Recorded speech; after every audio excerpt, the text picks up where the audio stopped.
साथियों नमस्कार। आप सभी का इस महत्वपूर्ण व्याख्यान में हार्दिक अभिनंदन एवं स्वागत। साथियों, मानस पाठशाला ऐप पर स्कूल व्याख्याता हिंदी विषय के लिए टेस्ट सीरीज का आयोजन किया जा रहा है।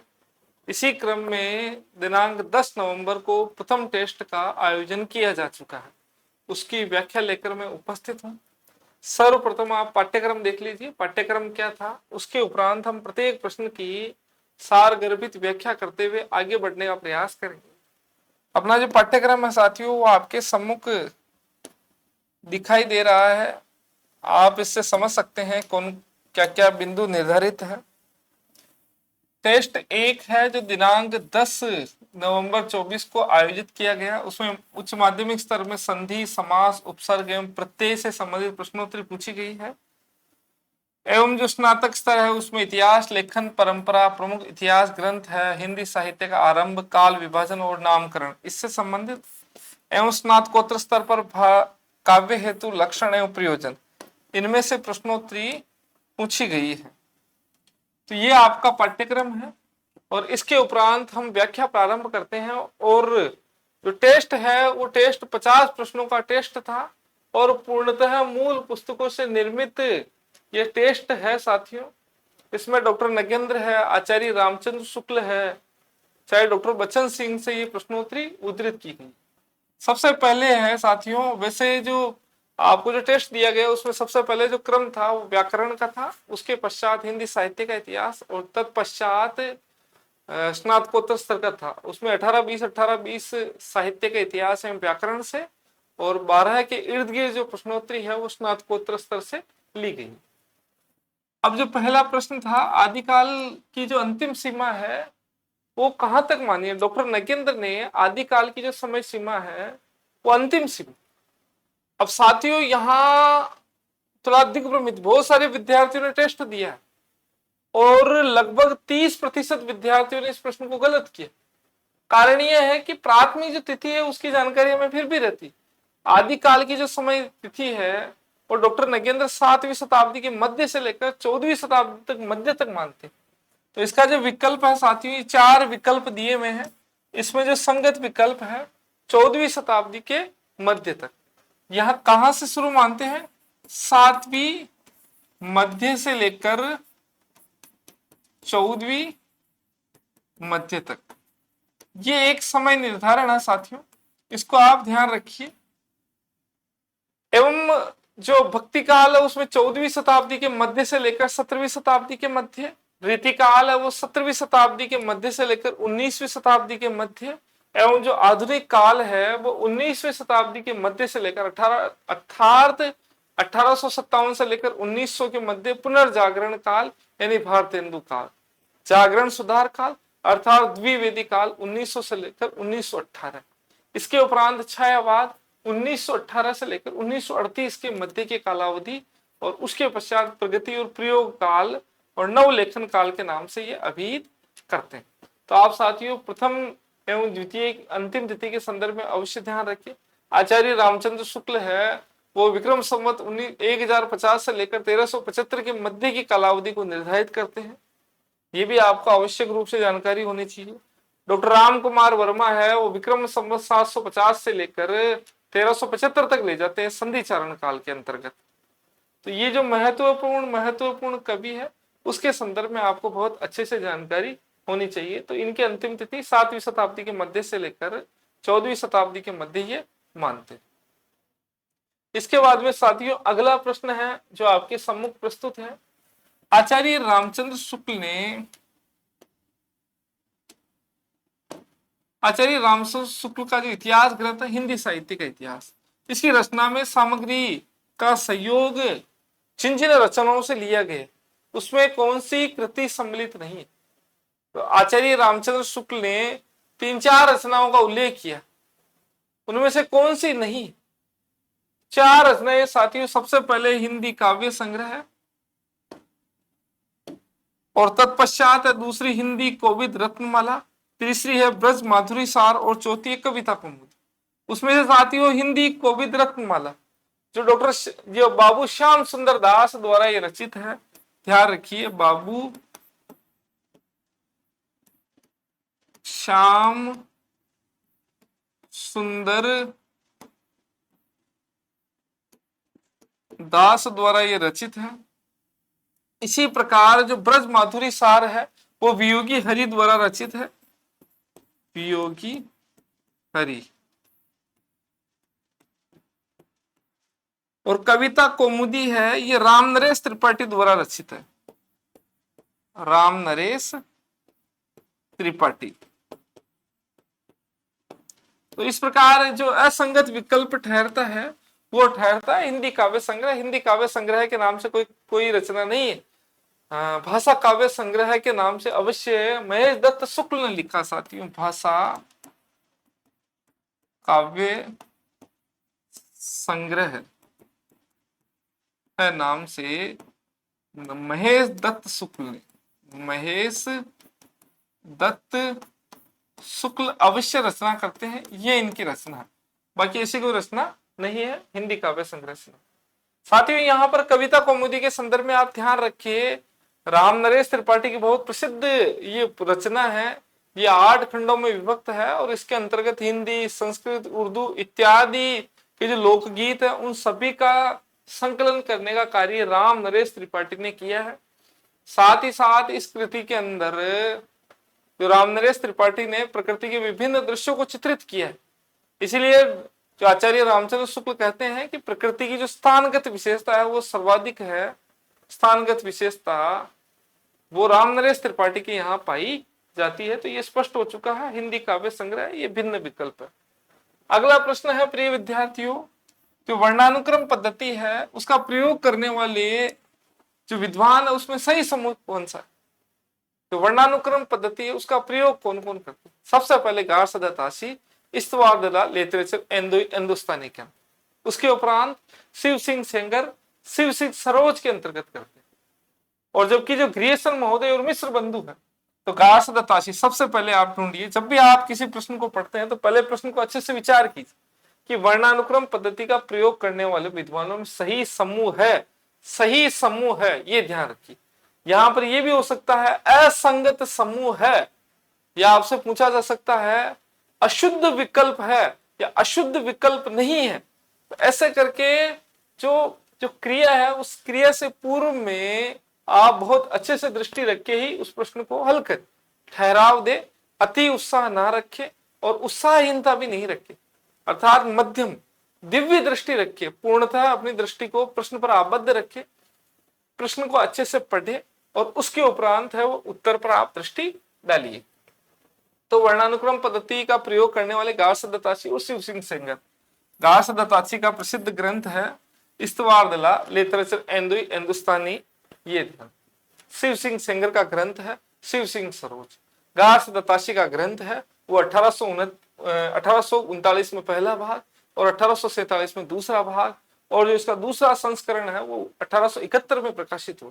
इस प्रकार संस्करण इसके 2 निकले हैं और भाग है, प्रथम जो संस्करण है उसके 2 भाग प्रकाशित हुए हैं और जो दूसरा संस्करण है 1871 के अंदर प्रकाशित हुआ, ये ध्यान रखिए। और इसके अंदर आगे कवियों के संदर्भ में आगे कदाचित प्रश्न बनेंगे, उसमें और चर्चा करेंगे। शिव सिंह सेंगर, इनकी रचना का नाम है शिव सिंह सरोज।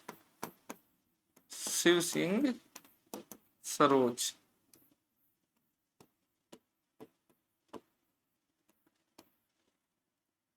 शिव सिंह सरोज ये नाम है साथियों। इसमें ये ध्यान रखिए ये वर्णानुक्रम पद्धति पर, अगर आपसे पूछा जाए कालानुक्रम पद्धति पर तो कालानुक्रम पद्धति पर ध्यान रखिए। कालानुक्रम, तो कालानुक्रम पद्धति के अंदर 2 नाम आते हैं। सबसे पहले ग्रियर्सन महोदय, the modern vernacular literature of northern Hindustan, और एक मिश्र बंधु विनोद, अर्थात मिश्र बंधु। मिश्र बंधु इनके नाम आते हैं। श्याम बिहारी, सुखदेव बिहारी और गणेश बिहारी नाम से 3 भाई हैं। इन तीनों के नाम इसके अंतर्गत आते हैं। तो ये मेरे ख्याल से आपके बहुत अच्छे से स्पष्ट हो चुका होगा। आगे के प्रश्न की ओर बढ़ते हैं साथियों। हिंदी साहित्य का आधा इतिहास किसने लिखा? आधा अर्थात पूर्ण नहीं, क्योंकि महिला के संदर्भ में कोई ज्यादा विवेचन है नहीं। जो महिला जो साथी है, कवि है, उनका चित्रण नहीं, इसलिए पुरुष वर्चस्ववादी होने के कारण इसको आधा इतिहास के नाम से सुमन राजे उन्होंने लिखा 2003 के अंदर। 2003 के अंदर इन्होंने लिखा। विश्वनाथ प्रसाद मिश्र है, इन्होंने हिंदी साहित्य का अतीत लिखा है। विश्वनाथ त्रिपाठी है, इन्होंने हिंदी साहित्य का सरल इतिहास लिखा है। इन्होंने हिंदी साहित्य का सुबोध इतिहास लिखा। हिंदी साहित्य का अतीत, हिंदी साहित्य। अच्छा साथियों ये भी ध्यान रखें, विश्वनाथ प्रसाद मिश्र ने रीतिकाल को श्रृंगार काल की उपाधि दी। इन्होंने रीतिकाल को किसकी उपाधि दी है? रीतिकाल को साथियों इन्होंने श्रृंगार काल कहा। श्रृंगार काल की उपाधि दी, ये विशेष रूप से ध्यान रखें। साथ ही साथ इन्होंने रीति जो मुक्त है, रीति सिद्ध है और रीतिबद्ध है, वो काव्यधाराओं के नाम भी विश्वनाथ प्रसाद मिश्र की देन माने जाते हैं। अब साथियों विश्वनाथ त्रिपाठी का जो इतिहास है वो हिंदी साहित्य का सरल इतिहास, हिंदी साहित्य का सरल इतिहास, और ये 1985 के अंदर ये प्रकाशित हुआ था। विश्वनाथ प्रसाद मिश्र का जो इतिहास है वो हिंदी साहित्य का अतीत, और ये 1985 के अंदर ये प्रकाशित हुआ है, हिंदी साहित्य का अतीत। ये एक प्रसिद्ध रचना है साथियों, ये 1985 के अंदर ये प्रकाशित हुई थी। तो ये इस प्रकार आप ग्रंथों के संदर्भ में कोई प्रश्न आता है तो उनको अच्छे से ध्यान रखिए। विश्वनाथ प्रसाद मिश्र है हिंदी साहित्य का अतीत, और हिंदी साहित्य का जो सरल इतिहास है ये है विश्वनाथ त्रिपाठी का साथी। और सुबोध इतिहास है, ये सुबोध इतिहास है बाबू गुलाब राय लिखते हैं। हिंदी साहित्य का सुबोध इतिहास है, ये बाबू गुलाब राय लिखते हैं। तो इसमें जो विकल्प है वो विकल्प डी सही होगा, इसको अच्छे से आप याद कर लीजिए। आगे है साथियों कि हिंदी साहित्य का आदिकाल है। आदिकाल को शून्य काल किसने कहा? आदिकाल को शून्य काल, एक ढंग से प्रवृत्तियां दृष्टिगोचर नहीं होती है, इस वजह से इसको नाम दे दिया गया शून्य काल, और ये दिया है गणपति चंद्र गुप्त ने। राहुल शंकराचार्य ने इसको नाम दिया है सिद्ध सामंत काल, सिद्ध सामंत काल। ये नामकरण संस्कार है वो राहुल शंकराचार्य के माध्यम से दिया गया है। महावीर प्रसाद द्विवेदी है, वो बीज वपन काल इसको नाम देते हैं, बीज वपन काल नामकरण देते हैं साथियों। इसी प्रकार हजारी प्रसाद द्विवेदी आदिकाल नामकरण देते हैं जी। और गणपति चंद्रगुप्त एक नाम और देते हैं, प्रारंभिक काल, प्रारंभिक काल भी देते हैं साथियों। एक निश्चित जो निर्दिष्ट प्रवृत्ति है वो प्रवृत्ति नहीं प्राप्त होने के कारण गणपति चंद्रगुप्त इसको शून्य काल भी कह देते हैं। तो इसका जो सही विकल्प है वो ये। अब साथियों सबसे पहले नामकरण के संदर्भ में चर्चा चली है, तो हजारी प्रसाद द्विवेदी इसको आदिकाल कहते हैं। आदिकाल में ऐसा क्या है? हजारी प्रसाद द्विवेदी जो ऐतिहासिकता के आधार पर यह नामकरण दिया गया है। हजारी प्रसाद द्विवेदी इस नाम से कोई अधिक संतुष्ट नहीं थे, तथापि इस नाम के संदर्भ में वो कहते हैं कि जो आदिकाल शब्द है इसके संदर्भ में आप ये ध्यान रखिएगा आदिकाल नाम उपयुक्त क्यों है। आदिकाल नामक नाम जो इसलिए उपयुक्त है क्योंकि आदिकाल कहने से हिंदी साहित्य की जितनी भी आदिम प्रवृत्तियां हैं वो समाविष्ट हो जाती है। श्रृंगार है, वीर है, वीरता है इत्यादि की प्रवृत्तियां दृष्टिगोचर होती है। हिंदी साहित्य का जो आदि स्वरूप हमें आदिकाल में दिखाई देता है। जो प्रारंभिक काल है हिंदी साहित्य का उसके अंदर भाषा की दृष्टि से आदि रूप दिखाई देता है।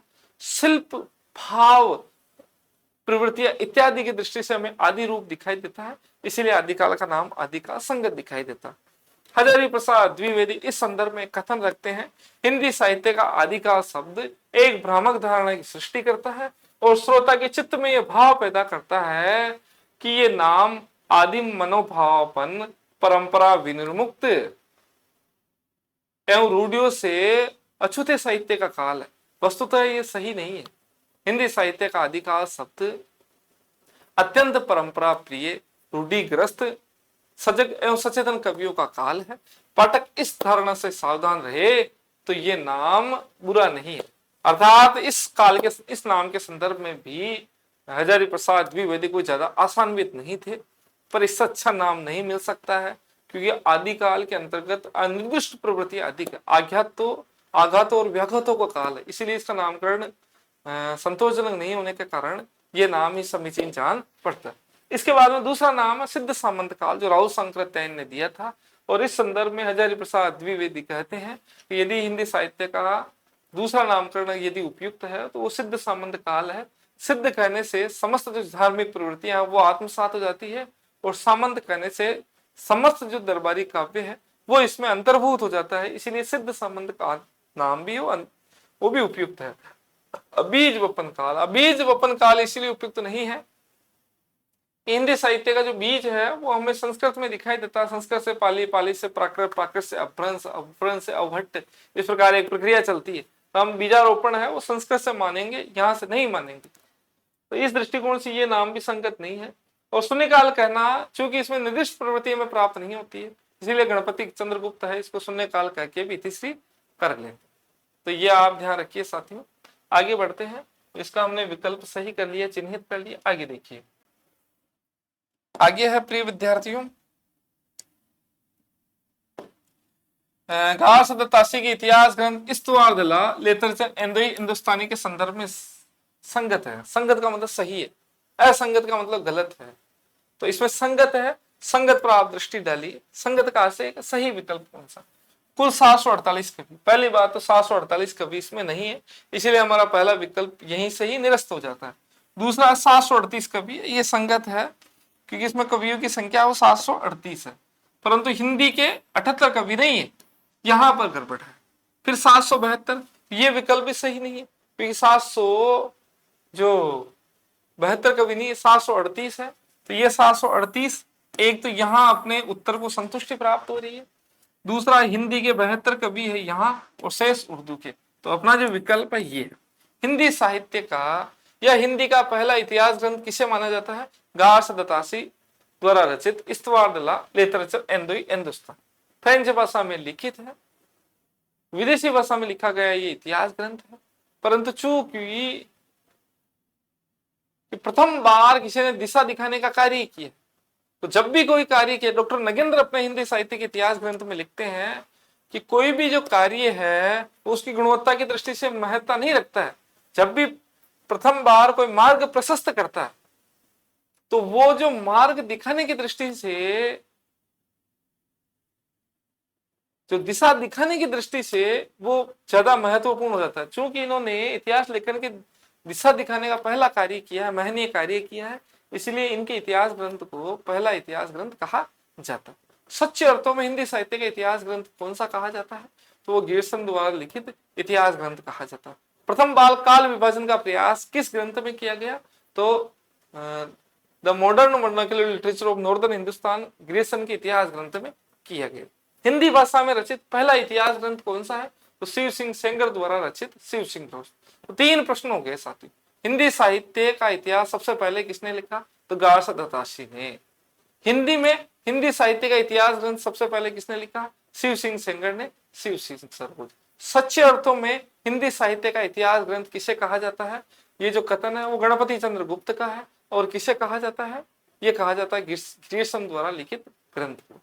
पहली बार काल विभाजन करने का प्रयास किसने किया है? सबसे पहले गियर्सन ने अपने इतिहास ग्रंथ में काल विभाजन करने का कार्य किया। अब घास दत्तासी के इतिहास ग्रंथ में 738 कवि है, हिंदी के 72 और शेष सारे उर्दू के हैं। यद्यपि हिंदी को बहुत सारा चिढ़ाने का प्रयास इन्होंने किया है, तथापि हिंदी के लिए पहला मार्ग इन्होंने प्रस्तुत किया, इसीलिए यह महत्वपूर्ण हो जाता है इनका इतिहास में। सबसे पहले जो पहला जो भाग है, पहले 2 भाग है साथियों, 1839 में प्रकाशित हुआ और तीसरा भाग है इसका 1847 में प्रकाशित होता है। और जो दूसरा संस्करण है वो संस्करण साथियों 1871 में होता है।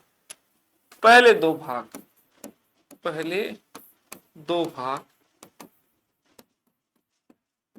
1839, तीसरा 1847। ये पहला संस्करण।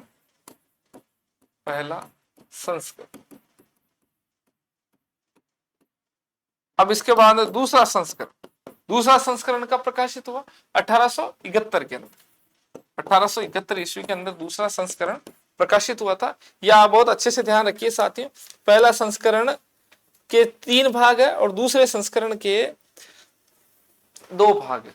ये पहला भाग साथियों, पहले 2 भाग अर्थात ये इसको थोड़ा सा शुद्ध कीजिए, पहला भाग है पहला 1839 में, और दूसरा है ये दूसरा भाग है इसका 1847 ईस्वी में। और साथियों जो दूसरा ये संस्करण है साथियों, ये भाग नहीं है संस्करण, दूसरा संस्करण है वो 1871 के अंदर प्रकाशित हुआ था। और तब ये भी ध्यान रखिए साथियों, अब आपसे पूछ लिया जाए, ये बड़ा विवाद का विषय है कि इसके कितने भाग प्रकाशित हुए थे। साथियों भाग पहले संस्करण के अंदर 2 भाग है, दूसरे संस्करण के अंदर 3 भाग। पहले संस्करण के अंदर 2 भाग है और दूसरे संस्करण के अंदर 3 भाग है। दूसरे संस्करण के अंदर 3 भाग, ये आप ध्यान रखिए।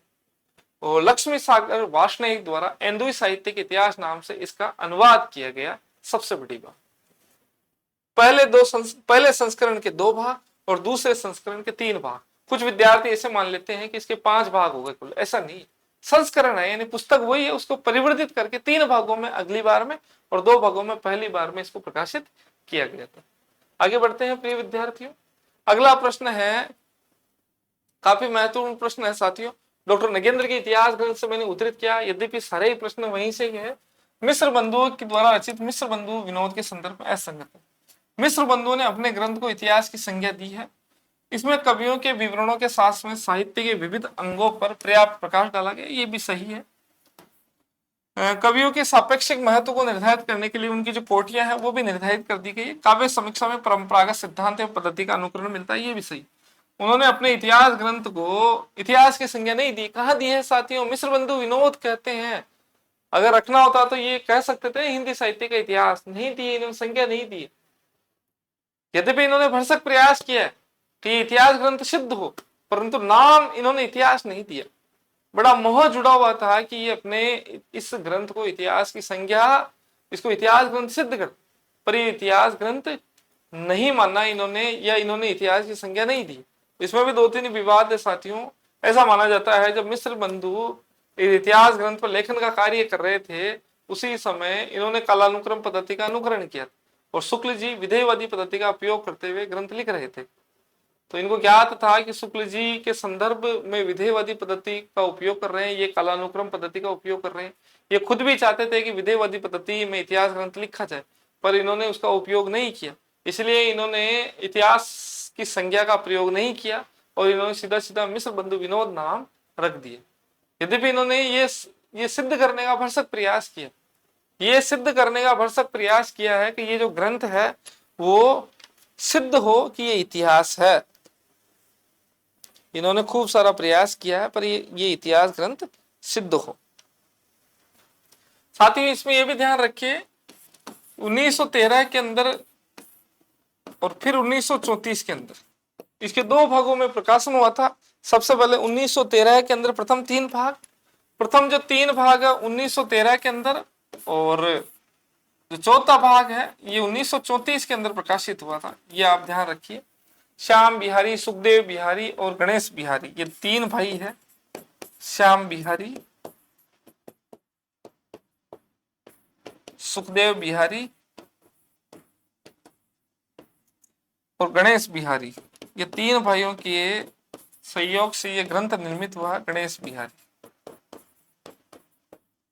तो यहाँ जो विकल्प है, इन्होंने अपने इतिहास ग्रंथ को, मिस्र बंधु ने अपने ग्रंथ को इतिहास ग्रंथ की संज्ञा नहीं दी है। प्रयास अवश्य किया डॉक्टर नगेंद्र में, आप और अच्छे से देख सकते हैं।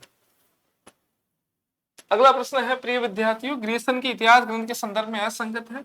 प्रत्येक काल के गौण कवियों का अध्याय विशेष के अंत में उल्लेख किया, ये सत्य है। नाम से इतिहास न होते हुए सच्चे अर्थों में हिंदी साहित्य का इतिहास ये कहा जाता है, ये सत्य है। 1888 में प्राच्य साहित्यिक अनुवादक समिति द्वारा प्रकाशित हुआ। इसमें न तो संस्कृत प्राकृत के कवियों और अरबी फारसी के कवियों को सम्मिलित किया गया है। यद्यपि हो सकता है चौथा जो विकल्प आपके लिए विवाद का विषय हो, परंतु ये ध्यान रखिए 1888 के अंदर बंगाल की जो एशियाटिक सोसाइटी ऑफ बंगाल, वहां से इसका विशेषांक के रूप में इसका प्रकाशन हुआ था। एशियाटिक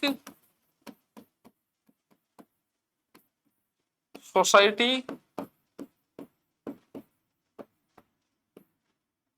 बंगाल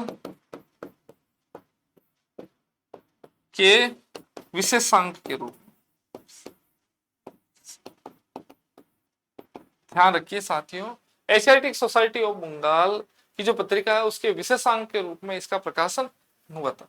अब इसमें एक विषय आता है कि इसमें न तो संस्कृत प्राकृत के और न अरबी फारसी के मिश्रित कवियों को सम्मिलित किया। इसमें एक बात ध्यान रखिए साथियों, जो हिंदी साहित्य है उस हिंदी साहित्य का एक दायरा सुनिश्चित कर दिया था। हिंदी साहित्य में थोड़ा सा अगर हम चाहे तो इसको और निर्विवाद बनाने के लिए दो शब्द जोड़ सकते हैं। हिंदी साहित्य में, इसको हटा देना, हिंदी साहित्य में न तो संस्कृत प्राकृत को नहीं अरबी फारसी मिश्रित कवियों को सम्मिलित किया गया। हिंदी साहित्य का एक दायरा निश्चित कर दिया गया। तो इस पंक्ति को थोड़ा और श्रेष्ठ रूप में दे तो हिंदी साहित्य में न तो संस्कृत प्राकृत को और न अरबी फारसी मिश्रित कवियों को सम्मिलित किया गया। इस दृष्टि से विकल्प अलग से निकल जाएगा, हट के निकलेगा। तो ये आप ध्यान रखिए, ये विकल्प, अच्छा ये तो अपना विकल्प की दृष्टि से तो कोई दिक्कत है नहीं, पर आप इसको इस रूप में हम मान सकते हैं।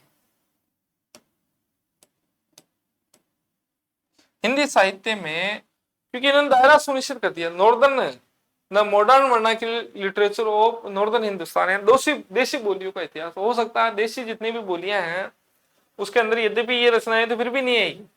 देशी बोलियों के अंदर ना तो संस्कृत है ना अरबी फारसी, परंतु हो सकता है प्राकृत का कुछ उल्लेख मिल जाए इनके ग्रंथ में। तो अब इसमें जो विकल्प है वो विकल्प का आप इस रूप में मानिए, हिंदी साहित्य में न तो संस्कृत प्राकृत को और न अरबी फारसी इन रचनाओं को इन्होंने सम्मिलित करने का प्रयास किया। साथ ही ध्यान रखिए, गौण कवियों को भी इन्होंने स्थान प्रदान किया है। बहुत श्रेष्ठ रूप में इन्होंने अपने इतिहास ग्रंथ को रचना, जो इतिहास ग्रंथ रचने का कार्य इन्होंने किया है, ये आप ध्यान रखिए। एशियाटिक सोसाइटी ऑफ बंगाल से अनुदित है, 11 अध्यायों में विभक्त है, चारण काल है। प्रथम अध्याय का नाम फिर जायसी का जो प्रेम, जायसी का काव्य है, फिर जो ब्रज का जो कृष्ण प्रेम काव्य है, ऐसे करके 11 भागों में ये विभक्त है। काल विभाजन 11 भागों में है, वैसे खंड है वो 12 है। तो इसको आप ध्यान रख लीजिए। ये अपना प्रश्न हो गया। 9वां प्रश्न है, मिश्र बंधु विनोद के काल विभाजन में सम्मिलित नहीं है। बड़े सामान्य से प्रश्न है, परंतु ये सामान्य स्तर के प्रश्न यदा कदा अत्यंत ही कष्ट प्रदान करते हैं, अत्यंत कठिनाइयां प्रदान करते हैं। माध्यमिक काल है, ये इनके काल विभाजन में आता है। परिवर्तन काल आता है, आधुनिक काल नहीं आता है साथियों। अलंकृत काल आता है। आधुनिक काल की जगह इन्होंने शब्द प्रयोग में लिया था वर्तमान काल। वर्तमान काल सबसे पहले ये प्रारंभिक काल, साथी ध्यान रखिए, सबसे पहले प्रारंभिक, फिर बाद में दूसरा काल आता है माध्यमिक, और तीसरा आता है साथियों फिर अलंकृत काल,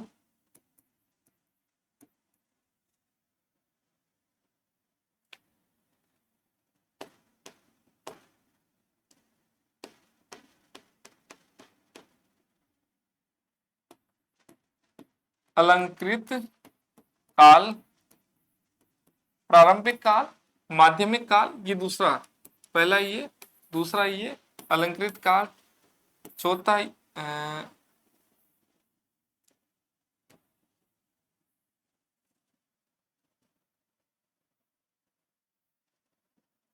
साथियों सबसे पहले है प्रारंभिक काल, उसके बाद में दूसरा माध्यमिक काल, तीसरा है साथियों अलंकृत काल, और एक जो बीच में नाम देते हैं परिवर्तन काल। एक जो तीसरा नाम आता है उसके बीच में आता है परिवर्तन काल।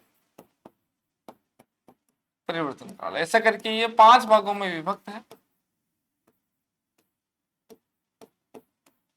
5 भाग है साथियों। सबसे पहले प्रारंभिक काल, दूसरा माध्यमिक काल, तीसरा अलंकृत काल, चौथा है परिवर्तन काल, और 5वां जो संज्ञा दी है वो है अपने वर्तमान काल। सबसे पहले प्रारंभिक काल की समय सीमा कहां से मानते हैं? 700 विक्रम संवत से लेकर 1444 तक। 700 से लेकर 1444 विक्रम संवत, ये विक्रम संवत के अंदर प्रारंभिक काल है, उसकी सीमा 700 से लेकर 1444। यद्यपि दो भाग करते हैं, पूर्व प्रारंभिक और उत्तर प्रारंभिक, जिसके अंदर 700 से लेकर 1343 और 1344 से लेकर 1444। फिर बाद में माध्यमिक काल है 1545 से लेकर माध्यमिक काल की 1445 से लेकर 1445 से लेकर 1680 ईस्वी के मध्य निर्धारित करते हैं।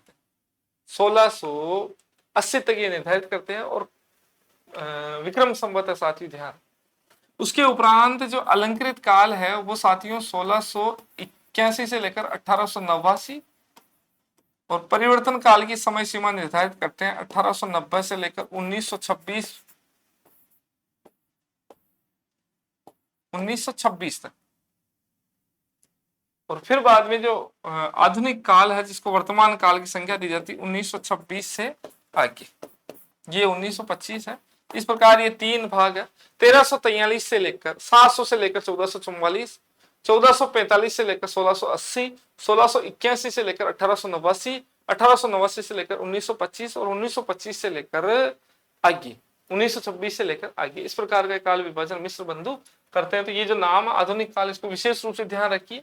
कभी कभी मोहवश हम आधुनिक काल को सही कर देते हैं कि ये तो नाम होगा ही सही, ऐसा नहीं है साथियों।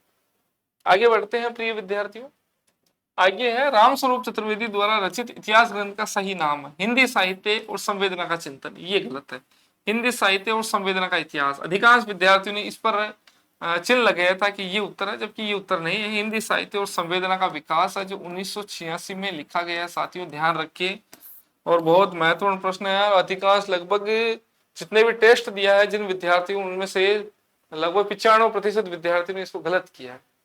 रामस्वरूप चतुर्वेदी है और बहुत अच्छा संवेदनाएं व्यक्त करने का कार्य किया है इन्होंने। इसमें हजारी प्रसाद द्विवेदी और आचार्य रामचंद्र शुक्ल है, दोनों का समन्वय करते हुए इनकी विचारधाराओं में साम्यता स्थापित करते हुए विचारों को अभिहित करने का कार्य है वो करते हैं रामस्वरूप चतुर्वेदी। ये बहुत महत्वपूर्ण है विद्यार्थियों, ध्यान रखिए। हिंदी साहित्य और संवेदना का विकास 1986। आगे है डॉक्टर गणपति चंद्र गुप्त है ने हिंदी साहित्य के इतिहास की प्रक्रिया में किसको सम्मिलित नहीं किया है? तो साथियों हिंदी साहित्य के इतिहास, साहित्य की विकास प्रक्रिया में ये 5 तत्वों का नाम लेते हैं। साहित्य सबसे पहले सृजन शक्ति, सबसे पहला नाम आता है सृजन शक्ति। सबसे पहले जो नाम आता है वो आता है प्रिय विद्यार्थियों सृजन शक्ति। दूसरा आता है परंपरा। तीसरा आता है इसी में आ रखा वातावरण।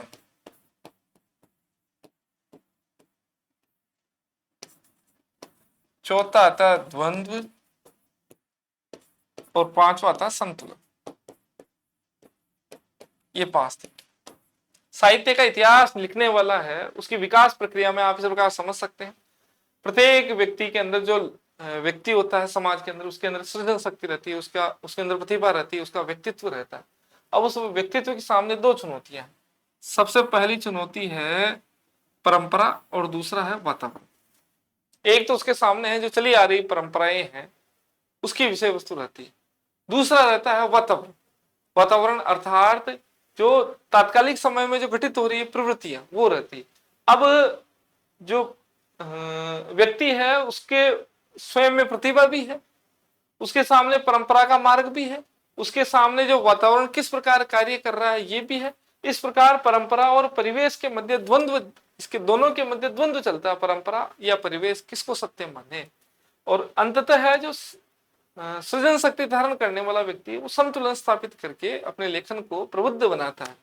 तो सृजन शक्ति धारित करने वाला व्यक्ति है साहित्यकार, वो अपनी प्रतिभा से परंपरा एवं वातावरण है इसके द्वंद्व में संतुलन स्थापित करते हुए निर्णय लेने का कार्य करता है। ये आप इसका उत्तर होगा, आप ध्यान रखिए, बहुत महत्वपूर्ण है ये। तो इसका जो उत्तर है साथियों, इसमें जो संस्कृति है ये असंगत विकल्प है, ये ऐसा कोई उत्तर है नहीं। संस्कृति अपने आप में ये गलत उत्तर, अधिकांश विद्यार्थियों ने इसको भी गलत किया है। प्रिय विद्यार्थी, a history of Hindi literature, a history, अधिकांश विद्यार्थियों ने ये भी गलत किया है। A history of Hindi literature, a history के नाम से FEK ये इसका ग्रंथ है। और बहुत सारे विद्यार्थियों ने पादरी एडविन ग्रिफ्स लगा दिया। और ये जो ग्रंथ है ये ग्रंथ 1920 में लिखा गया है और पादरी एडविन ग्रिप्स का है साथियों, ए sketch of Hindi literature, sketch of Hindi literature, जो पादरी एडविन ग्रिप्स है उसका स्केच ऑफ हिंदी लिटरेचर, और ये लिखा गया 1917 के अंदर। साथियों ये कब लिखा गया है ये ध्यान रखिए, ये लिखा गया 1917 ईस्वी में ये लिखा गया था, पादरी एडविन ग्रिप्स द्वारा लिखा गया 1917 के। आगे हम बढ़ते हैं प्रिय विद्यार्थियों, तो इसका विकल्प हमने सही कर दिया था, एक बार वापस से जांच करते हैं, पादरी एडविन ग्रिप्स। इसके बाद में अगला प्रश्न है, ग्रियर्सन द्वारा निर्धारित काल विभाजन में 11वां विभाजन, यह भी काफी महत्वपूर्ण है कि जो ग्रियर्सन महोदय ने 11 विभाजनों में काल विभाजन किया, उसमें सबसे जो 11वां विभाजन है कौन सा। तो साथ ही ध्यान रखिए, विक्टोरिया के शासन में हिंदुस्तान ये 11वां विभाजन है, और 18वीं शताब्दी है ये 10वां है। जो विक्टोरिया के शासन में हिंदुस्तान है वो 11वां विभाजन, और कंपनी के शासन में हिंदुस्तान है ये 10वां है, और 18वीं शताब्दी में ये 9वां है, और तुलसीदास एवं प्रवृत्ति ये 8वां काल विभाजन। आप ध्यान रखिए, तुलसीदास एवं प्रवृत्ति ये 8वां है, 18वीं शताब्दी है ये 9वां है, और 10वां है कंपनी के शासन में हिंदुस्तान, 11वां विक्टोरिया के शासन में हिंदुस्तान। इस करके इन्होंने 11 भागों में विभक्त किया है साथियों।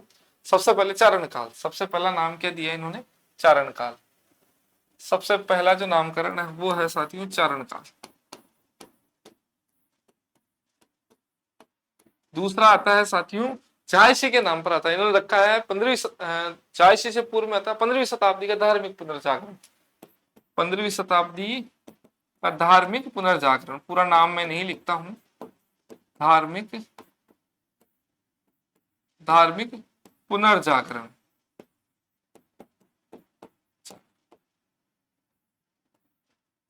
15वीं शताब्दी का धार्मिक पुनर्जागरण। फिर जायसी के संदर्भ में लिखते हैं मलिक मोहम्मद जायसी का प्रेम काव्य, मैं पूरा नाम नहीं लिख रहा हूं साथियों, जायसी का प्रेम काव्य। तो आप कम से कम थोड़ी थोड़ी जानकारी आपको होनी चाहिए। चारण काल है, 15वीं शताब्दी का धार्मिक पुनर्जागरण है, जायसी का प्रेम काव्य है, ब्रज का कृष्ण काव्य है, मुगल दरबार, तुलसीदास, रीति काव्य और तुलसीदास की प्रवृत्ति, ऐसे करके 11 भागों में इन्होंने विभक्त किया है। अब यहाँ पर जो 11वां विभाजन है वो साथियों ये है, तो विक्टोरिया के शासन में हिंदुस्तान आपका सही विकल्प हो जाएगा।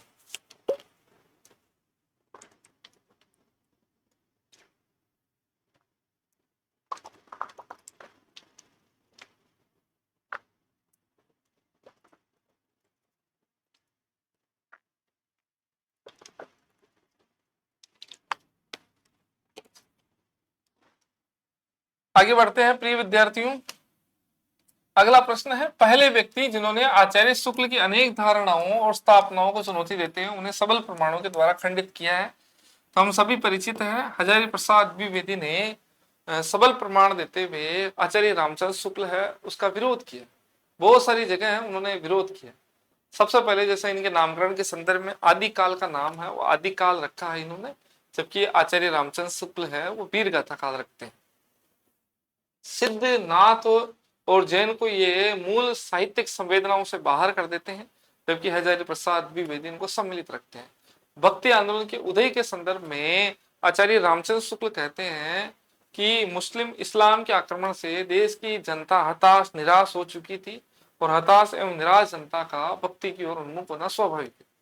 जबकि हजारी प्रसाद द्विवेदी इसका भरसक विरोध करते हैं, कहते हैं यदि इस्लाम के आक्रमण से ही अगर भक्ति काल का आगमन हुआ तो फिर भक्ति काल है वो दक्षिण क्यों उद्भूत हुआ है, भक्ति काल का उदय है वो उत्तर भारत से होना चाहिए, जबकि भक्ति आंदोलन है वो दक्षिण से उद्भूत हुआ।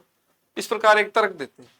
दूसरा एक कहते हैं कि शुक्ल जी कहते हैं हताश और निराश जनता का भक्ति की ओर उन्मुख होना स्वाभाविक था। हजारी प्रसाद द्विवेदी कहते हैं कि हिंदी साहित्य के किसी भी इतिहास ग्रंथ में या भक्ति काल के किसी भी कवि द्वारा लिखित रचना में निराशा का पुट हमें प्राप्त नहीं होता है। इसलिए वो कहते हैं कि मैं जोर देकर कहना चाहता हूं कि इस्लाम का आक्रमण भी नहीं हुआ होता तो हिंदी साहित्य का जो भक्ति काल है 12 आना वैसे होता जैसा है, अर्थात 16 आना में से 12 आना होता, केवल 4 आने का प्रभाव मानते इस्लाम के आक्रमण से। तो बहुत सारी धारणाएं उनका विरोध करते हुए हजारी प्रसाद द्विवेदी नजर आते हैं। ये पहले व्यक्ति है जिन्होंने इतना सारा विरोध किया है। आगे है प्रिय विद्यार्थियों, नागरिक प्रचारणी सभा द्वारा प्रकाशित हिंदी साहित्य का बृहद इतिहास। नागरिक प्रचारणी सभा ने एक इतिहास ग्रंथ निकाला है। उसकी जो भूमिका लिखने के लिए किसको दायित्व दिया गया था? आचार्य रामचंद्र शुक्ल को दायित्व दिया गया। स्थूल ढांचे के रूप में इसमें आचार्य शुक्ल के इतिहास का ही किंचित संशोधित रूप अपनाया गया, सही है। अब चूंकि आचार्य शुक्ल ने जो ढांचा अपनाया है उसी प्रकार का ढांचा नागरिक प्रचारणी सभा ने जो बृहद इतिहास लिखा उसमें अपनाया पहली बार। तो इसके मूल ढांचे के गुण और दोष अधिक व्यापक एवं विस्तृत रूप से सबल रूप से विद्यमान थे। तो ये सत्य है क्योंकि शुक्ल ने जो लिखा है उसी का अनुकरण इनमें किया गया है, इसलिए जो गुण हो चाहे दोष हो वो व्यापक और विस्तृत रूप से उपलब्ध है। शुक्ल जी की पुस्तक है इतनी, उसमें एक गुण भी छोटा होगा। नागरिक प्रचारणी सभा की पुस्तक है मोटी तो गुण बड़ा हो जाएगा। इसी प्रकार शुक्ल जी की पुस्तक है इतनी सी तो उसमें दोष है इतना सा। तो जब नागरिक प्रचारणी सभा की पुस्तक में जब वो दोष प्रवेश करेगा तो दोष भी बड़ा होता जाएगा। इसलिए दोनों कथन सही है। इस प्रकार के कथन आते रहते हैं, आप ध्यान रखिए। कथन 1 एवं 2 दोनों सही। हिंदी साहित्य के पीठिका हो, हिंदी साहित्य का अभ्युत्थान हो, या हिंदी साहित्य के नागरिक प्रचारणी सभा को 16 भागों में विभक्त किया गया है, इन 16 भागों में शुरुआत के 3-4 नाम हो इत्यादि का जो प्रकाशन किसने किया है इसके नाम आपको अच्छे से ध्यान होने चाहिए साथियों। आगे बढ़ते हैं हम। डॉक्टर राम कुमार वर्मा ने संधि चारण काल है इसकी सीमा क्या बताई? साथियों संधि चारण काल है,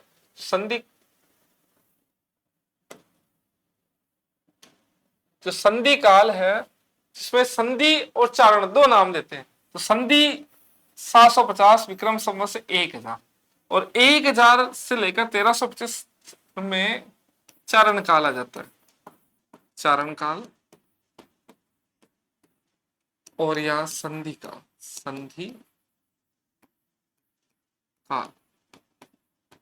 तो दोनों एक ही है। तो संधि 750 से लेकर 1000 विक्रम संवत है और ये है 1000 से लेकर 1375 विक्रम संवत और प्रारंभिक काल है। और सबसे बड़ी बात साथियों, हिंदी साहित्य का इतिहास है। इनके ग्रंथ का नाम है हिंदी साहित्य का आलोचनात्मक इतिहास। जी हाँ साथियों, इनके ग्रंथ का नाम है हिंदी साहित्य का आलोचनात्मक इतिहास। हिंदी साहित्य का आलोचनात्मक इतिहास, आलोचनात्मक इतिहास इनके इतिहास ग्रंथ का नाम है साथियों, ध्यान। दूसरी सबसे बड़ी बात है, इनका जो इतिहास ग्रंथ है वो आदिकाल और भक्ति काल तक ही सीमित है साथियों, ये ध्यान रखिए। 693 से लेकर 1693 ईस्वी तक ही ये सीमित है। 693 से लेकर 1693 तक इनका जो इतिहास ग्रंथ है वो सीमित है साथियों। आधुनिक काल और भक्ति काल तक ही ये लिख पाते हैं, इसलिए इनका जो इतिहास ग्रंथ है वो सीमित है। तो हिंदी साहित्य का आलोचनात्मक इतिहास है, राम कुमार वर्मा द्वारा लिखित है। 750 विक्रम संवत में से 57 निकाल दीजिए, 693। और आचार्य रामचंद्र शुक्ल है, वो आचार्य रामचंद्र शुक्ल ने जो अनुकरण किया था उसी प्रकार का ये अनुकरण करते हैं। यानी 750 से 1000, 1000 से लेकर 1375 विक्रम संवत और 1375 से लेकर 1700 विक्रम संवत। अब 1700 में से यदि 57 निकालते तो 1643 होगा साथी, 1643, क्योंकि इन्होंने भक्ति काल तक लिखा है। 693 ईस्वी से लेकर 1643 ईस्वी तक ये अपने इतिहास ग्रंथ को लिखते हैं। इसको आप बहुत अच्छे से याद कर लीजिए।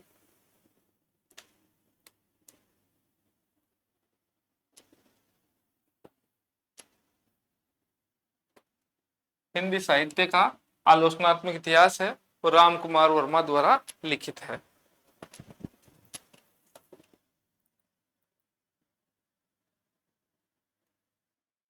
साथियों आप ध्यान दें, जो डॉक्टर राम कुमार वर्मा ने जो इतिहास ग्रंथ लिखा है वो 693 ईस्वी से लेकर 1693 ईस्वी तक है। हो सकता है इन्होंने कुछ समय अवधि अधिक ली हो, यद्यपि इनका जो काल है वो जो भक्ति काल है उसमें 1700 विक्रम संवत तक जाता, 1375 से लेकर 1700 विक्रम संवत, तथा भी हो सकता है इन्होंने अधिक लिखा है, इसलिए इनका जो कालावधि आप ध्यान रखिए। 1000 ईस्वी का इतिहास वो 693 ईस्वी से लेकर 1693 ईस्वी तक लिखते हैं और ये 1938 के अंदर ये इतिहास ग्रंथ प्रकाशित होता है राम कुमार वर्मा का। अगला प्रश्न है विद्यार्थियों, निम्न में से ऐतिहासिक कालक्रम के अनुसार विभाजन। ऐतिहासिक काल विभाजन है और ये आपके प्रश्न पूछा जा सकता है, बड़ा सरल सा प्रश्न है और बहुत सारे विद्यार्थियों ने गलत किए। ऐतिहासिक कालक्रम के अनुसार, तो ऐतिहासिक कालक्रम के अनुसार जो आदि काल है वो नामकरण सही। ऐतिहासिक कालक्रम के अनुसार जैसे आदि काल है, संक्रांति काल है, आधुनिक काल है, ये ऐतिहासिक कालक्रम के अनुक्रम में ये रखे गए थे, ये ध्यान रखिए। जो मराठा काल है, ये जो मराठा काल है साथियों, बहुत सारे विद्यार्थियों ने मराठा काल भी किया, दरअसल ये सही नहीं है कि चाहे मराठा काल हो चाहे विक्टोरिया काल हो, ये साथियों ये शासक और उसके शासन काल के अनुरूप है। शासक या शासन काल के नाम पर ये नामकरण, ठीक है साथ। और सबसे बड़ी बात है जैसे भक्ति काल थे तो कोई आंदोलन से संबंधित ये नाम, जैसे राष्ट्रीय और सांस्कृतिक कोई घटना घटी हो या आंदोलन है उसके नाम पर। राष्ट्रीय सांस्कृतिक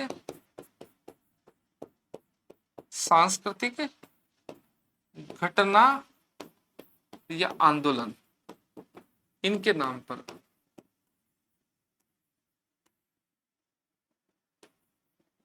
इसके नाम पर है ये भक्ति का। साहित्यिक प्रवृत्ति के आधार पर है, साहित्य की जो प्रवृत्तियां हैं उसके आधार पर रीतिकाल। साहित्यिक प्रवृत्ति के आधार पर, प्रवृत्ति के आधार पर ये नाम, ये हो गया साथियों। और आदिकाल है वो ऐतिहासिक कालक्रम के आधार पर,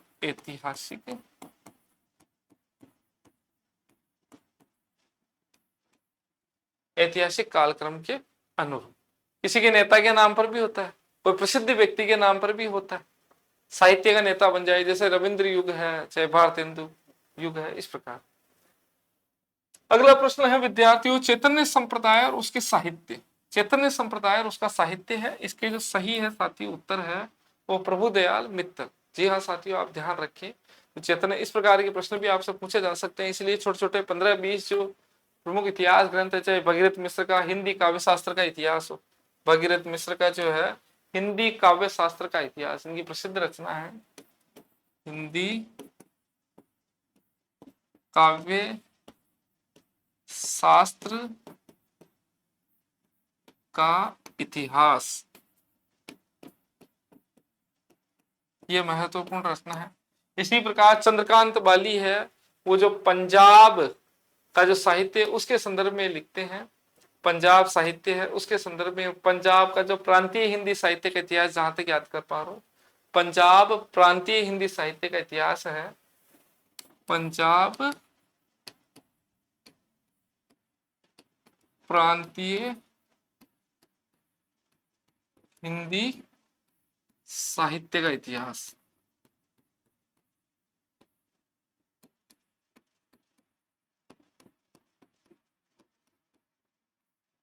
पंजाब प्रांतीय हिंदी साहित्य का इतिहास, इसको आप बहुत अच्छे से याद करेंगे। भोलानाथ तिवारी का भाषा विज्ञान बहुत प्रसिद्ध पुस्तक है इनकी, भाषा विज्ञान इनकी प्रसिद्ध पुस्तक है। आगे बढ़ते हैं विद्यार्थियों, ऐसे प्रश्न आपसे पूछे जा सकते हैं, इनको रट लीजिए। शिव सिंह सरोज के संदर्भ में क्या असंगत है? लगभग 1 सहस्त्र भाषा कवियों का जीवन चरित्र उनकी कविताओं के उदाहरण स्वरूप प्रस्तुत करने का कार्य किया। जी हाँ साथियों, 1000 सहस्त्र का मतलब 1000 के लगभग, कुछ गाइडों में आपको 1003 मिलेंगे, पर आपको इससे ज्यादा दिग्भ्रमित नहीं होना। डॉक्टर नगेंद्र के अंदर ही दिया हुआ। इनका जो प्रकाशन है वो 1883 में हुआ, ये एकदम सत्य है। कवियों के जन्म काल, रचना काल आदि के संकेत इन्होंने नहीं दिए हैं। इसके रचनाकार शिव सिंह सरोज, शिव सिंह से। साथियों ध्यान रखिए कि इन्होंने उदाहरण कविताएं भी लिखी है, कविताओं के उदाहरण भी इन्होंने कविताओं सहित उदाहरण व्यक्त करने का कार्य किया है। चाहे रचना काल हो, जन्म काल हो इत्यादि के संदर्भ में इन्होंने संकेत दिए हैं, संकेत दिए हैं। कभी कभी ऐसा लगता है ये वर्णानुक्रम पद्धति है तो कालानुक्रम के संदर्भ में क्या जानकारी देगी, इसमें आप समझिए ये इन्होंने रचना काल इत्यादि के संदर्भ में जानकारी देने का कार्य भी इन्होंने किया है।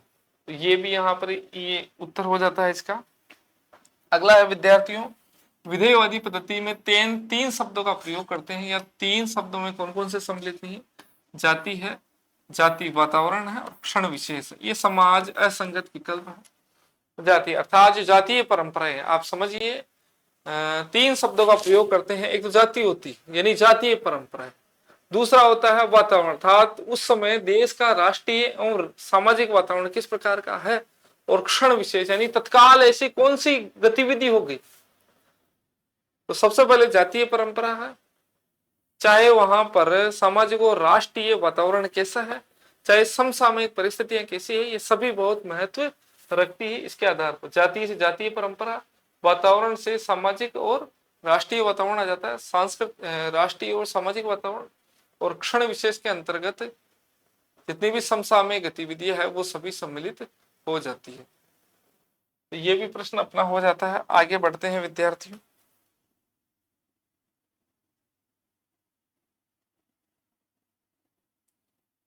आगे है साथियों, अब ये जो प्रश्न आ रहे हैं ये साथियों अपने काव्य शास्त्र से संबंधित है। 10-12 जो काव्य शास्त्र के प्रश्न रहेंगे। आचार्य और काव्य लक्षण के संदर्भ में असंगत है। काव्य के लक्षण, काव्य की जो विशेषता है वही काव्य लक्षण कहलाते हैं। सबसे पहले भामा क्या कहते हैं? शब्द और अर्थ सहित भाव को काव्य कहा जाता है, ये सत्य है। शब्दार्थो सहितम काव्य, ये सही विकल्प है। दंडी क्या कहते हैं? इष्ट अर्थ से परिपूर्ण पदावली काव्य का शरीर मात्र है। शरीरम सावरत इच्छाद व्यवस्थिना पदावली, इस प्रकार कहते हैं। इष्ट अर्थ से परिपूर्ण पदावली उसका काव्य का शरीर मात्र है, इन्होंने सही कहा है। अगला कहा साथियों, जगन्नाथ कहते हैं वह वाक्य जो रमणीय अर्थ का प्रतिपादन करे। रमणीयार्थ प्रतिपादक शब्दम काव्यम, यहां गड़बड़ हुई साथियों। रमणीयार्थ प्रतिपादकम शब्दम काव्यम, तो यहां जो ये वाक्य है ये वाक्य की जगह आएगा शब्द। तो रमणीयार्थ प्रतिपादक शब्द काव्य, रमणीय अर्थ को व्यंजित करने वाला जो शब्द है वो काव्य कहलाता है, ये असंगत है। विश्वनाथ कहते हैं कि विश्वनाथ प्रस्तुत, ये 2 बार छप गया है त्रुटिवश, इनका प्रस्तुत काव्य लक्षण है। साथियों ध्यान रखिए, ऐसा वाक्य जिसमें आत्मारोष, वाक्य रसात्मक काव्य, ऐसा वाक्य जिसके आत्मा में रस हो उसे कहा जाता है काव्य लक्षण। ऐसे जिसमें रस हो वो काव्य लक्षण कहलाया जाएगा। अब यहाँ ये ध्यान रखिए साथियों, बहुत सारे विद्वानों ने जगन्नाथ की इस आधार पर आलोचना भी की। वो कहते हैं कि शब्द, एक शब्द मात्र से किस प्रकार रमणीय कल्पना होगी, अर्थात एक शब्द है वो किस प्रकार आनंद को प्रदान करेगा, ऐसा संभव नहीं है। इसीलिए इसकी जगह सही जो उच्चारण होना चाहिए था रमणीयात प्रतिपादका वाक्यम काव्यम, तो ये इसलिए थोड़ा असंगत है, इसमें ध्यान रखिए। यहाँ पर शब्द लिखा हुआ जबकि होना चाहिए था वाक्य। आगे बढ़ते हैं प्रिय विद्यार्थियों। अंतःकरण की वृत्तियों के चित्र का नाम, अंतःकरण की वृत्तियों के चित्र का नाम कविता है। और ये जो प्रसिद्ध कथन है साथियों, ये है महावीर प्रसाद द्विवेदी का। महावीर प्रसाद द्विवेदी का प्रसिद्ध कथन है कि अंतःकरण की वृत्तियों का नाम क्या है? कविता। अंतःकरण की वृत्तियों का नाम, वृत्तियों के चित्र का नाम कविता है, महावीर प्रसाद। इसी प्रकार बालकृष्ण भट्ट भी कहते हैं साहित्य जन समूह के हृदय का विकास है। ये जो कहते हैं साहित्य जन समूह के हृदय का विकास, साहित्य को जन समूह के हृदय का विकास ये बताते हैं। आचार्य रामचंद्र शुक्ल भी कहते हैं जिस प्रकार आत्मा की मुक्तावस्था ज्ञान दशा है, उसी प्रकार हृदय की मुक्तावस्था रस दशा है। अतः हृदय की मुक्ति के लिए जो मनुष्य की वाणी जो शब्द विधान करती है उसे कविता कहते हैं, इस प्रकार कहते हैं। ये जो साथियों महत्वपूर्ण प्रश्न है, आत्मा की संकल्पनात्मक अनुभूति है, वो जिसका संबंध विज्ञान से नहीं है, वो कविता है। इस प्रकार जयशंकर प्रसाद भी अपने विचार व्यक्त करते हैं। काव्य आत्मा की संकल्पनात्मक अनुभूति है। साथियों ध्यान रखिए, काव्य आत्मा की संकल्पनात्मक अनुभूति, काव्य आत्मा की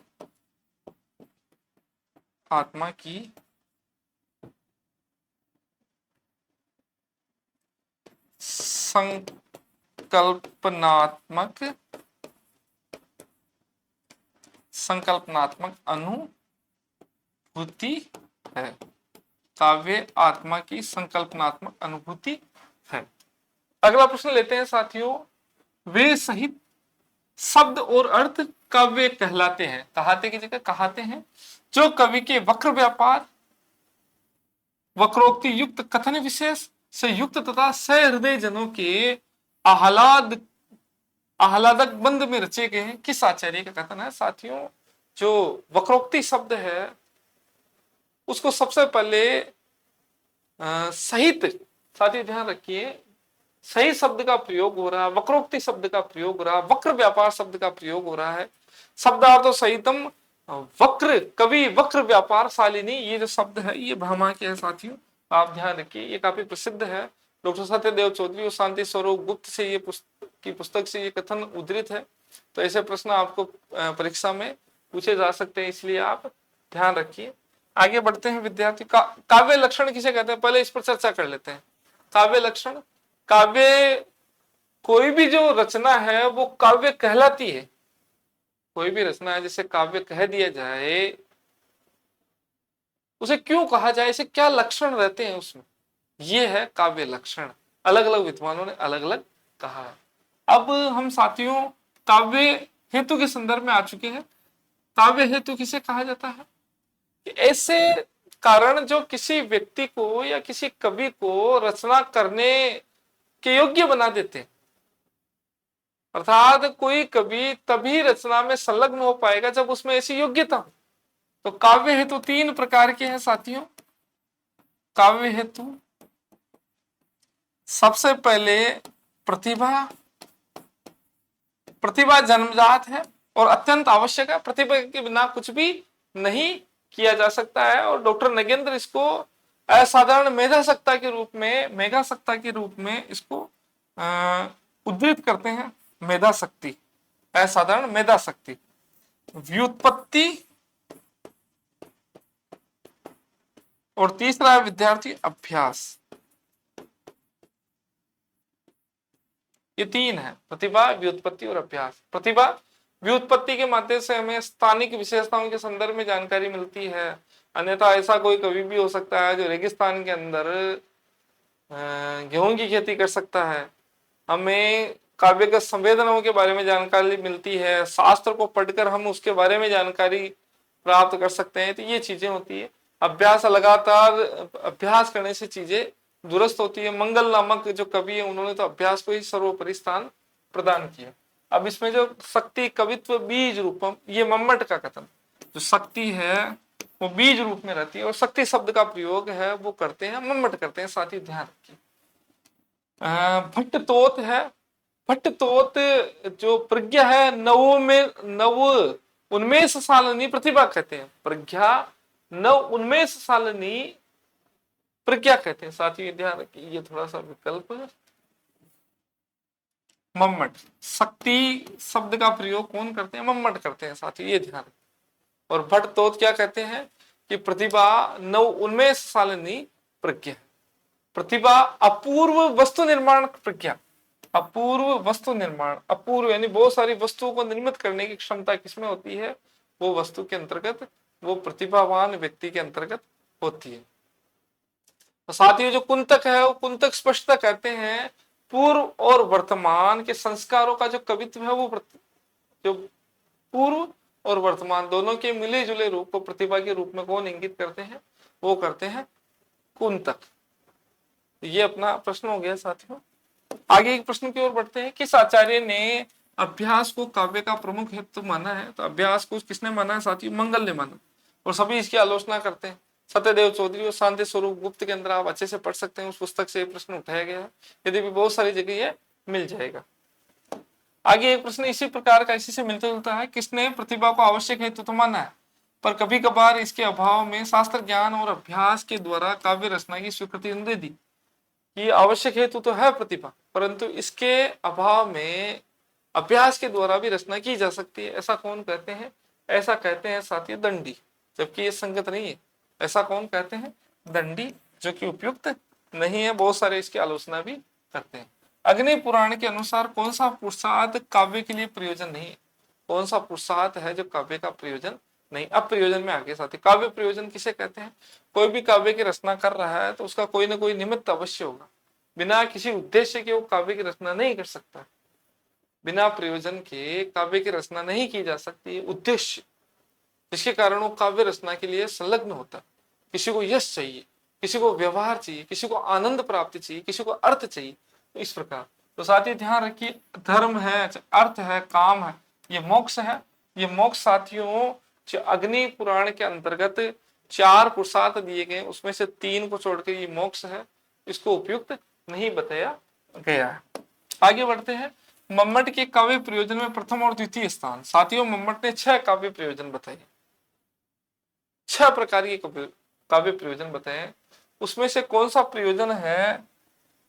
प्रथम 2 प्रयोजन है जो सबसे ज्यादा महत्वपूर्ण है, प्रथम और द्वितीय स्थान पर रखा जाता है। सबसे पहले परम आनंद और व्यवहार ज्ञान, 2 प्रयोजन है, व्यवहार ज्ञान और शिवेतर रोग का नाश। तो इसमें व्यवहार, इसमें आगे तीसरा ही परम आनंद, चौथा और कांति सम्मित उपदेश और 5वां और यश और धन की प्राप्ति। ऐसा करके 6 प्रयोजन हो गए। इसमें साथी ध्यान रखिए, सबसे पहले आनंद की प्राप्ति। जब तक आनंद की प्राप्ति नहीं होगी तब तक कोई प्राप्त नहीं हो सकता है, तो आनंद की प्राप्ति है। और दूसरा है जो स्थान दिया गया कांता सम्मित उपदेश, यानी तो सबसे पहले जो पद क्रम के अंतर्गत सबसे पहले परम आनंद की प्राप्ति हो, ये प्रयोजन है सबसे बड़ा प्रयोजन। दूसरा है कांति सम्मित उपदेश है, यानी जिस प्रकार भार्या अपने उपदेश प्रदान करती है, पत्नी जो बोलती है वो मधुर मधुर लगते हैं, उसी प्रकार काव्य के जो विचार है वो भी मधुरता प्रदान करने वाले, अर्थात पत्नी के सम्यक इनको माना गया और इनकी अवहेलना नहीं की जा सकती। एक पुराण सम्मत उपदेश होते हैं, एक मित्र सम्मत उपदेश होते हैं, पर ये उपदेश ऐसे होते हैं जिनकी अवहेलना नहीं की जा सकती, कांता सम्मित उपदेश। ये 2 प्रयोजन सबसे महत्वपूर्ण है, परम आनंद और कांता सम्मित उपदेश। यश की प्राप्ति, धन की प्राप्ति, 2 4, और फिर व्यवहार ज्ञान और शिवेतर रोग का नाश। इस प्रकार 6 प्रयोजन किसने बताए हैं? ये बताए मम्मट ने। मम्मट बहुत महत्वपूर्ण है साथियों काव्य प्रयोजन के संदर्भ में, इसीलिए मम्मट के संदर्भ में एक और प्रश्न है, इसको आप बहुत अच्छे से देखिए। मम्मट का कौन सा काव्य प्रयोजन इस युग में अमान्य प्रतीत होता है? शेष काव्य प्रयोजन का संबंध कवि एवं सहृदय दोनों से साक्षात रूप से प्रकारांतर तक विद्यमान है। यानी 6 काव्य प्रयोजन बताए हैं, उनमें से वर्तमान के रूप में कौन सा संगत नहीं है? इसमें साथियों कांता सम्मित उपदेश संगत है, तुरंत परम आनंद की प्राप्ति हो, यश और धन ये सबके लिए आवश्यक है, ये दुख का नाश। जैसे तुलसीदास ने हनुमान बाहुक नामक रचना लिखी थी ताकि वो अपने जो बाहु रोग है उससे उनको जो उस रोग है उससे मुक्ति प्राप्त करने के लिए उन्होंने लिखा था, पर दरअसल ये आज के वैज्ञानिक दृष्टिकोण से अनुकूल नहीं है, संगत नहीं, इसलिए ये अमान्य प्रतीत होता है। किसी भी दुख का नाश है वो इससे संभव नहीं हो सकता, इसीलिए ये संगत प्रतीत नहीं होता। आगे बढ़िए विद्यार्थियों। काव्य का अंतिम लक्ष्य जगत के मार्मिक पक्षों का प्रत्यक्षीकरण करके उनके साथ मनुष्य के हृदय का सामंजस्य स्थापित करना है। ये कथन किसका है? ये काफी महत्वपूर्ण कथन है, आचार्य रामचंद्र शुक्ल का। ये बहुत महत्वपूर्ण कथन है साथी, इसको बहुत अच्छे से ध्यान रख लिए। इस प्रकार के कथन आपसे पूछे जा सकते हैं। काव्य का जो अंतिम लक्ष्य है वो अंतिम लक्ष्य साथियों जगत के मार्मिक पक्षों का साथ मनुष्य के हृदय का सामंजस्य स्थापित करना। आगे बढ़ते हैं विद्यार्थियों।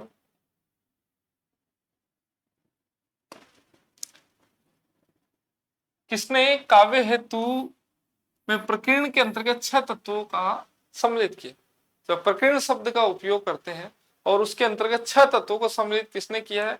वो किया है साथियों वामन। किसने किया है प्रिय विद्यार्थी? वामन ने 6 तत्वों के अंतर्गत सम्मिलित किया है।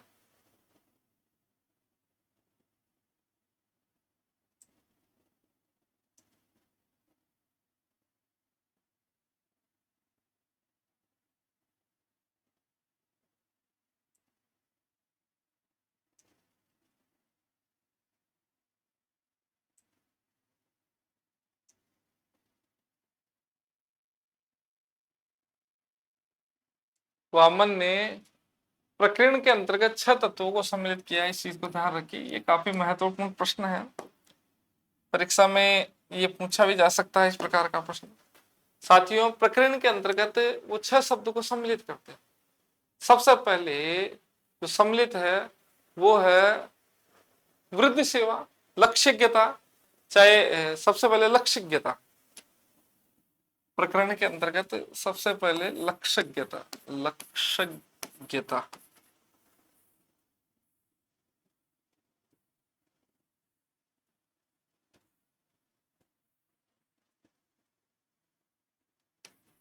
लक्ष्यज्ञता। दूसरा है साथियों अभियोग, यानी काव्य की रचना। और तीसरा महत्वपूर्ण है साथियों वृद्धि सेवा, यानी गुरु की सेवा, वृद्धि सेवा। और चौथा है साथियों अवेक्षण। आपसे भविष्य में जो टेस्ट होगा उसमें इसी प्रकार के प्रश्न, प्रतिभा और अवधान, अवधान। इच्छा तत्व साथ। सबसे पहला तत्व लक्ष्यज्ञता, अर्थात काव्य का परिचय प्रदान करना, ये है प्रकरण के अंदर। दूसरा अभियोग है यानी अभ्यास। तीसरा है वृद्धि सेवा यानी गुरु का महत्व। चौथा है अवेक्षण यानी उचित प्रकार के शब्दों का प्रयोग किया जाए। एक है प्रतिभा और एक है अवधान, अवधान यानी ध्यान यानी मनोयोग, चित्त की एकाग्रता। तो ये वामन ने काव्य हेतु के अंतर्गत प्रकीर्ण शब्द का प्रयोग किया, उसमें 6 प्रकार के शब्दों को इन्होंने सम्मिलित किया। साथियों आप ये ध्यान रखिए। अगला प्रश्न है काव्य कौतुब। जो काव्य कौतुब नाम की रचना है ये किसकी रचना है? तो साथियों ध्यान रखिए, ये किसकी रचना है? भट्टतोत की एक प्रसिद्ध रचना है। काव्य कौतुब किसकी रचना है? भट्टतोत की। काव्य कौतुब किसकी रचना है साथियों? भट्टतोत की। भट्टतोत की एक प्रसिद्ध रचना है। कब लिखी गई है? 10वीं शताब्दी के में, 10वीं में ये लिखी गई। अभिनव गुप्त की एक प्रसिद्ध रचना है जिसका नाम है तंत्रालोक, तंत्रालोक। साथियों राजशेखर है, उन्होंने काव्य मीमांसा लिखी है। उसी प्रकार आनंद वर्धन ने ध्वन्यालोक लिखी है। राजशेखर ने 10वीं शताब्दी के अंदर काव्य मीमांसा,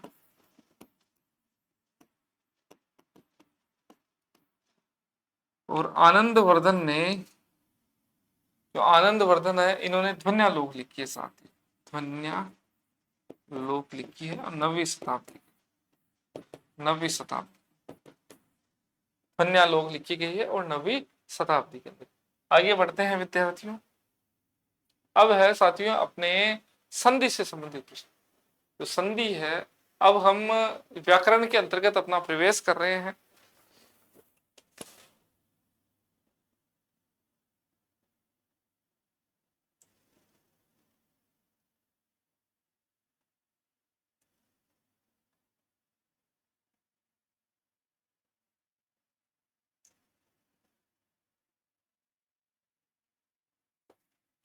साथियों जो व्याकरण के जो प्रश्न हैं वो अधिकांश प्रश्न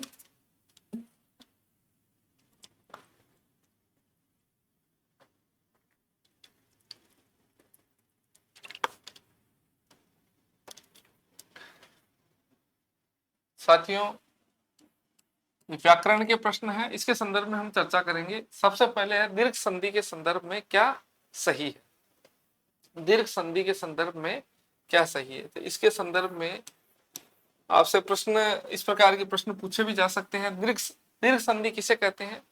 समान वर्णों के बाद में उसका दीर्घीकरण हो जाता है, उसे दीर्घ संधि कहा जाता है। यानी अ के साथ में समान स्वर मिल जाए तो उसका जो दीर्घ रूप है वो हो जाता है। जैसे रजनीधन ईश रजनीश, अंबुधर उर्मी अंबुर्मी, वधुधन उत्सव वधुत्सव, भूधन ऊर्जा पूर्जा। अब इसमें सही विकल्प अपने को ढूंढना है, तो यह है साथियों अंबुधन उर्मी। अंबुधन उर्मी को हम अंबुर्मी बोलेंगे। यहाँ ईस आएगा, यहाँ पर ये छोटा हुआ आएगा और यहाँ बड़ा हुआ आएगा। इस प्रकार के प्रश्न भी आपसे पूछे जा सकते हैं। अगला है साथियों यण संधि का उदाहरण कौन सा नहीं। यण संधि के को पहचानने का सबसे अच्छा तरीका है ये र ल वह। अगर मध्य के अंदर ये लेवा का जैसा इसमें वह आ रहा है, इसका मतलब इसमें ये संधि है, इसमें वह आ रहा है, वी आ रहा है, इसमें र आ रहा है, इसमें महौषध, ये नहीं है। महाधन औषध, इसमें कौन सी संधि है? वृद्धि संधि।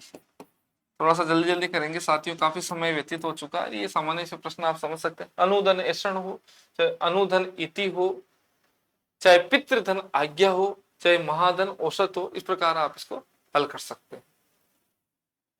महौषध।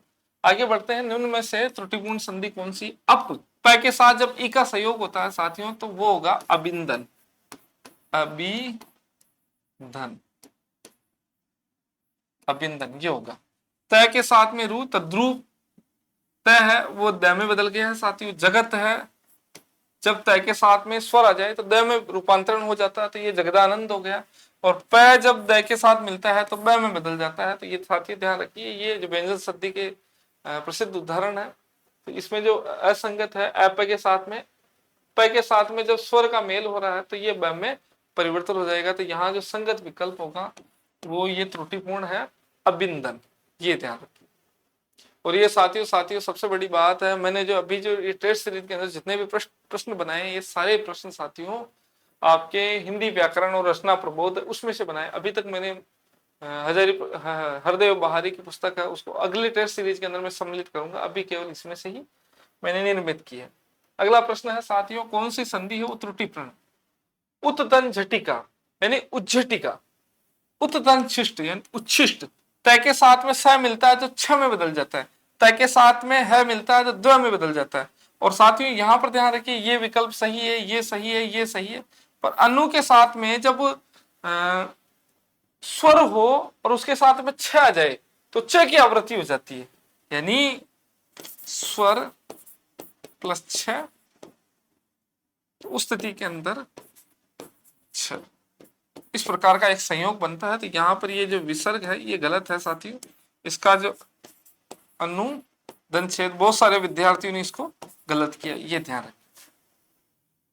अगला प्रश्न है विद्यार्थियों, विसर्ग संधि के संदर्भ में कौन सा असंगत है? विसर्ग संधि के संदर्भ में कौन सा असंगत? साथियों ध्यान रखिए, जब अ या आ हो उसके बाद में त या दंत्य स आ जाए तो फिर बाद में स वो छोटे स में बदल जाता है, यानी पूरा दंत सर, तो इसके साथ में ये होगा पूरा सर। इस प्रकार परिवर्तन होगा, ये सही है, ये सही है, ये सही है। तो इस प्रकार ये असंगत है, इसमें पुरस्सर होगा, ये असंगत विकल्प है। इसको आप सही कर लीजिए। आगे बढ़ते हैं विद्यार्थियों, असंगत विकल्प है समास विग्रह कौन सा असंगत है? शरणागत यानी शरण को आया हुआ, ये सही है। तत्पुरुष समास है इस सब में। राह खर्च, राह का खर्च, राह कोई व्यक्ति नहीं है जो उसका खर्च हो, राह के लिए खर्च। हम रास्ते में जा रहे हैं तो मार्ग के लिए हम खर्चा लेके जाते हैं, तो राह के लिए खर्च है। तो कर्ता ने कर्म को करण से संपादन के लिए, तो इसमें तत्पुरुष समास है साथियों। यहां पर राह के लिए खर्च होगा, राह के लिए खर्च, ये विकल्प होगा, राह के लिए खर्च। युद्ध के लिए भूमि सही है। यश को प्राप्त, कर्ता ने कर्म को, यानी कर्म तत्पुरुष है, को करण से संपादन के लिए, संपादन तत्पुरुष है। यहां पर इसका उत्तर हो जाएगा राह के लिए खर्च है। तो असंगत समास विग्रह है, ये हो जाएगा। आगे बढ़ते हैं विद्यार्थियों, अधिकरण तत्पुरुष। अधिकरण में और पर का संयोग होगा। सिर दर्द यानी सिर में दर्द, नगर में सेठ, तो नगर में सेठ नहीं होगा साथियों, ये ध्यान रखिए, नगर में सेठ नहीं होगा, नगर का सेठ होगा। तो यहां पर ये असंगत विकल्प। आप पर बीती, में और पर, तो ये भी सही है। जल में मग्न, तो यहां होगा नगर का सेठ। संबंध का की, तो यहां संबंध तत्पुरुष है साथियों, संबंध तत्पुरुष समास है, ये बड़ी बात। आगे बढ़ते हैं विद्यार्थियों, कौन सा नहीं है? नगर सेठ। द्वंद्व समास का कौन सा विग्रह सही नहीं है? तो साथियों ध्यान रखिए, और एवं या का प्रयोग होता है, तो उस स्थिति के अंदर रात और दिन, यानी इसका जो समास विग्रह है ये सही है, रात और दिन। सीता राम का सीता और राम, ये सही है। हानि और लाभ, आना या जाना। तो सबसे बड़ी बात साथियों, ये विकल्प असंगत है कि या तो हानि होगी या लाभ होगा। तो इसका जो सही विकल्प है हानि या लाभ, ये विकल्प होगा। तो यहाँ असंगत है, इसको आप ध्यान रखिए, ये जो विकल्प है ये असंगत है। तो ये इस प्रकार आप ध्यान रखिए। आगे बढ़ते हैं हम विद्यार्थियों। द्विगु समास का उदाहरण है सत सही, यानी प्रारंभिक जो प्रथम पद है वो संख्यावाचक होता है तो उसे द्विगु समास कहा जाता है। पक्ष द्वय, पर बाद वाली स्थिति के अंदर भी उसको माना जा सकता है, जैसे लेखक द्वय यानी दो लेखक, संकलन त्रय यानी तीन संकलन, त्रय संकलन तीन संकलन, सत सही यानी 700, पक्ष द्वय यानी दो पक्ष। तो इस प्रकार इसमें जो सभी विकल्प है वो सभी विकल्प सही है साथियों। ऐसा आवश्यक नहीं है कि प्रथम शब्द ही संख्यावाचक हो, अगले जो पीछे जो शब्द जुड़े हैं उसको आप अर्थ करके आप जोड़ सकते हैं। जैसे लेखक द्वय यानी दो लेखक, संकलन त्रय यानी तीन संकलन, और पक्ष द्वय यानी दो पक्ष। इस प्रकार आप देख सकते हैं।